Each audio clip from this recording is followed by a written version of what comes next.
us sit there. But we had the idea we ought to just like get on here and explain our reasoning so that people understand, because people are always like, why don't you guys engage in political conversations? Why do you not feel like there's this whole drama going on right now and you guys haven't said anything about it? That means you guys must be totally for it, right? We're like, no, of course not.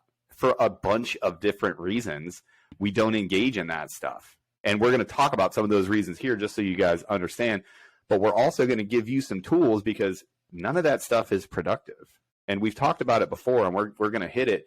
We're going to kind of like use positivity to jump off, because somebody hit us like, I don't know, was it last week? And they were like, oh, you guys are always so positive. That's just nonsense. Life isn't all daisies and roses and whatever. And we're like, yeah, guy, we know. So Peaches, I'll open the floor to you on the positivity thing, but why are we so darn positive? Is everything just hunky-dory inside of AFSOC, and do we agree with everything that's going on all the time?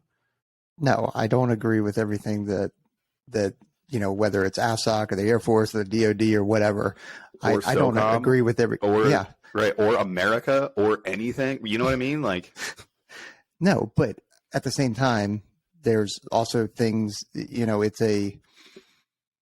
a respect thing as well. But obviously there is there's regulations that we have to follow and stuff like that says that we can't say things, right? We're not allowed to make political comments, especially in uniform, that kind of stuff. It's also, you just kind of shy away from it, but it doesn't buy me or us anything to kind of dive into it and be negative and be real crappy and poor attitude about it. Yeah, there are things, if people have seen me, you guys have seen me on this freaking kind of get a little ranty or fired up, which I definitely try and throttle back, which is probably pretty funny for people. You shouldn't. I love you throttle up. I love you seeing just, you're about to wind up with a big F-bomb and I can see it coming, and then I watch you stop yourself, and it makes me die a little inside.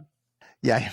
I definitely censor myself on here, just in terms of cussing, because I use the F-bomb as a comma, and it flows out occasionally, but it is what it is. But in reality, like in an environment where social media is so prevalent and people spend a lot of time on social media, and I get the irony in it because we're on social media as well, but man, it's a dumpster fire. It doesn't buy me anything. It doesn't give me anything. If you are going to stay on social media and do stuff like that, I would recommend following more middle of the road or positive people that are trying to encourage you, just because it's just a healthier way of living, or you just get off it completely. But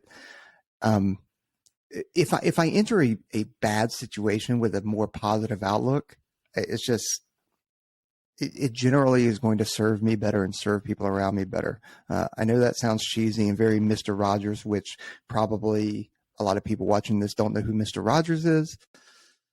So I get that, but he was a CIA assassin that ended up he was a children's show, right? Is that what we're talking about?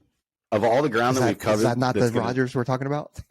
Of all the ground that we've covered that's going to get us demonetized, Mr. Rogers' conspiracy theories about him being like a CIA sniper is the one.